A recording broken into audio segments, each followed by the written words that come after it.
මෙරට සිනමාවේ ජනප්‍රියම රංගන ශිල්පියකු වන හේමාල් රණසිංහ ප්‍රධාන චරිතයට පනපොවන අලුත්ම චිත්‍රපටය තමයි අයිස්ක්‍රීම්. කොළඹ පැල්පත් නිවාසවල ජීවත් වන සිනමාලෝලි රැකියා විරහිත තරුණයෙකු වටා ගෙතෙන කතාවක් අයිස්ක්‍රීම් සිනමාපටය තුළින් දිගහැරෙන අතර හේමාල් රණසිංහ විසි රඟපාන්නේ පිස්සුවෙන් මෙන් චිත්‍රපටිවලට ආදරය කරන එම තරුණයාගේ චරිතයයි. රොෂාන් රණවන අයිශාර අතුකෝඩ්ල සමගින් බිමල් ජයකොඩි ඇතුළු කලාකරුවන් රැසක් රංගනයෙන් දායක වන අයිස්ක්‍රීම් චිත්‍රපටයේ කලකට පෙර අපාතනින් සමුගත් ප්‍රවීණ රංගන ශිල්පී ජයලත් මනෝරත්න ශූරීන්ද වෙනවා. ඊට අමතරව වීනා ජයකොඩි, රුක්මල් නිරෝෂ්, දමිතා අබේරත්න, ඩී.පී. ගංගොඩ තැන්න, මදුෂාන් නානායක්කාර, චමිලා පීරිස්, සරත් කොතලාවල වැනි ජනප්‍රිය නළු නිළියන් රැසක් මෙහි රංගනයේ යෙදෙනවා. අයිස්ක්‍රීම් අධ්‍යක්ෂණය මෙරට ජනප්‍රිය නිවේදකයොක් රංගන ශිල්පියකු වන ප්‍රදීප් ධර්මදාස විසින් සිදුකර තිබෙනවා. ත්‍රයිලෝක වැනි ටෙලි නිර්මාණ අධ්‍යක්ෂණය කර තිබෙන නමුත් ඔහුගේ කුළුඳුල් චිත්‍රපටය වන්නේ මෙයයි. කලන ගුණසේකර විසින් මෙහි තිර පිටපත සකස් කර තිබීම විශේෂ කරුණක්. විවිධ හේතු නිසා තිරගතවීමට කල්ගත වුණ අයිස්ක්‍රීම් චිත්‍රපටය 2025 මාර්තු 6 වනදා සිය මංගල දර්ශනය පවත්වනු ලැබුවා. ඒ කොළඹ PVR සිනමා ශාලාවේදී. චිත්‍රපටයේ රංගන ශිල්පීන් ඇතුළු තවත් කලාතරු රැසක් මෙම අවස්ථාවට එක්ව සිටියා.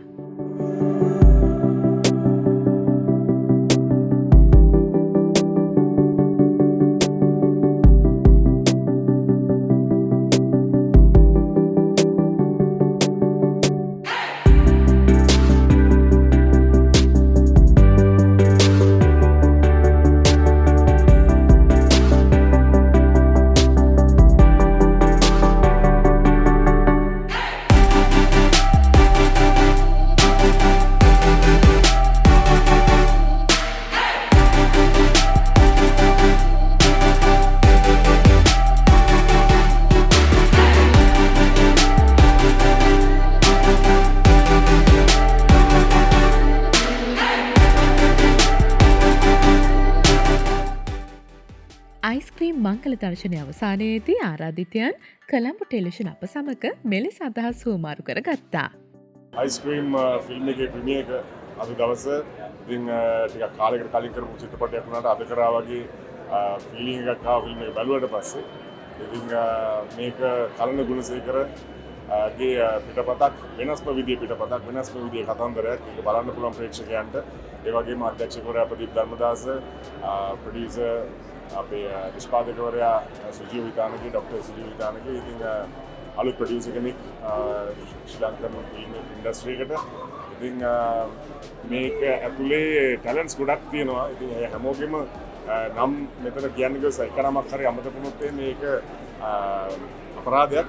නමුත් මේ වෙලාවේ මතකයට නම් එන නම් තමයි මම මේ කියන්නේ.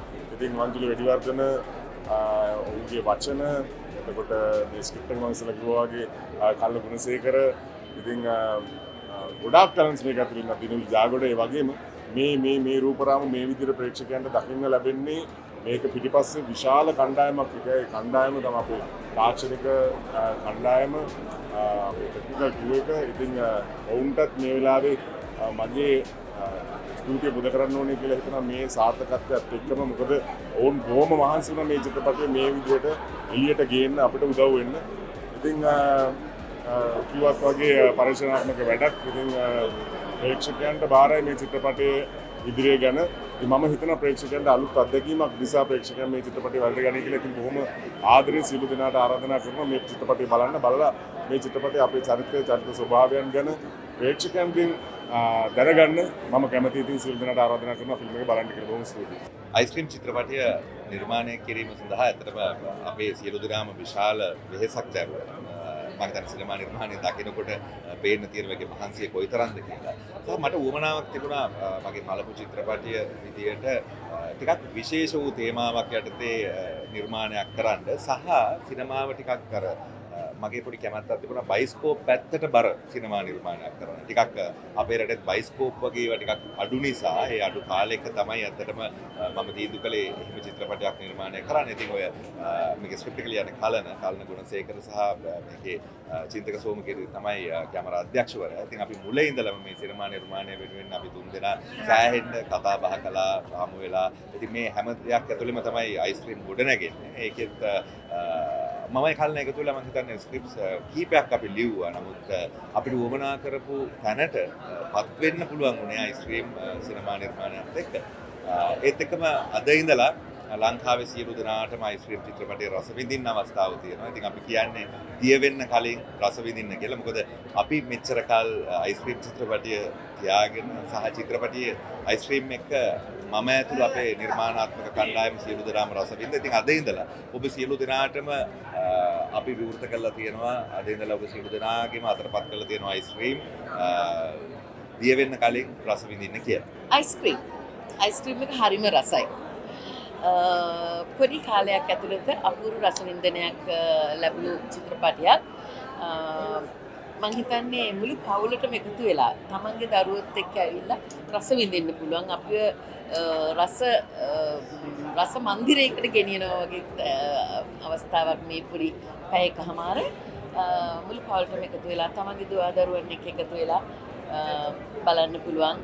හේමාල්ට ආදරය කරන හැමෝටම හොඳ අවස්ථාවක් මේ ගොඩක් කාලෙකින් ආවේ. ඉතින් මේ අවස්ථාව නැති කරගන්න එපා.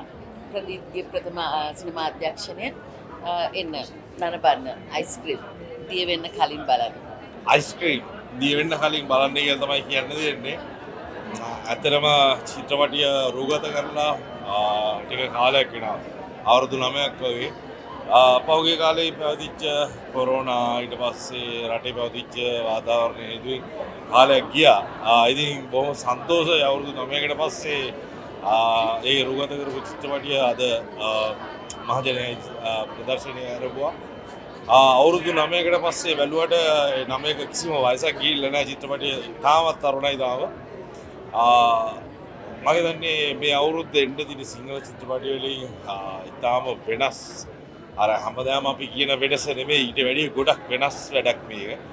ඉතින් ආදරණීය ප්‍රේක්ෂකයෝ හැමෝටම එන්න පුළුවන්. ගෙවල් වල දුවා දරුවෝ ඔක්කොම එක්කගෙන ඇවිල්ලා කියන්න තියෙන්නේ තාම රස ගෑමක් අයිස්ක්‍රීම් දිය වෙන්න කලින් බලන්න කියලා. අයිස්ක්‍රීම් ඉතින් ප්‍රදීප් ධර්මදාසගේ අයිස්ක්‍රීම් බලන්න තමයි අද ආවේ. ඇත්තටම ප්‍රදීප් කොහොමත් හැමදාම තමන්ගේ නිර්මාණ ඇතුලේ වෙනස්ම දෙයක් ලංකා ප්‍රේක්ෂකයින්ට දුන්න කෙනෙක්. ඉතින් චිත්‍රපට ලෝකයට ඔහුගේ මේ පළවෙනි චිත්‍රපටයේ ඒ වගේම මේ නිර්මාණයත් ඉතාමත්ම වෙනස් විදිහට කරන්න උත්සාහ කරලා තියෙනවා. ඒ උත්සාහය ඉතාම සාර්ථක වෙලා තියෙනවා. ඉතින් හොඳම විශේෂ ගානේ නළුනිලියන් පාවිච්චි කරලා මේ නිෂ්පාදනය කරලා තියෙනවා. ඉතින් හරිම ලස්සන වැඩක්.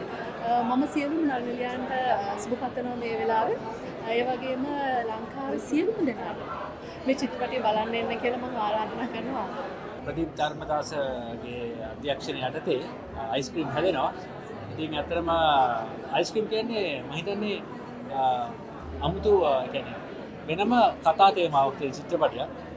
අපි සාමාන්‍යයෙන් සුපුරුදු අපි කතා තේමාවල් වලින් මිදිලා වෙනත් මාවතකට ප්‍රදීප් අපි අරන් යනවා. ඉතින් ඇත්තටම මම හිතන්නේ අයිස්ක්‍රීම් කියන චිත්‍රපටිය බැලිය යුතු චිත්‍රපටයක්. සිංහල සිනමාවේ තවත් එක් පියවරක් ලැබුවා කියලා තමයි මට හිතෙන්නේ මේ චිත්‍රපටිය හරහා. ඉතින් අවසාන වශයෙන් ඉතින් ආදරණීය ප්‍රේක්ෂකයන්ට කියන්න තියෙන්නේ ඇවිත් චිත්‍රපටියේ රස විඳින්න කියලා. ඇවිත් රස විඳලා ඔබේ ගුණදොස් කියන්නේ. බොහොම සුවයි. ප්‍රදීප් ධර්මදාසගේ අයිස්ක්‍රීම් සිනමා කෘතිය අද එළිදැක්වෙනවා. මහජන ප්‍රදර්ශනලා රිලීස් වෙනවා. ඉතින් මට සතුටුයි අවුරුදු 10කට විතර කලින් මම ලියපු පළවෙනි සිනමා කෘතිය මේක. ඒ කාලේ අපිට වුණා වුණේ සාමාන්‍යයෙන් විඩාවර මනසට සිනමා මනසට ආපහු අර පරණ කාලේ මතක් කරලා දෙන්නේ පොඩි සිනමාවට නැවුම් ගමනක් ඒක.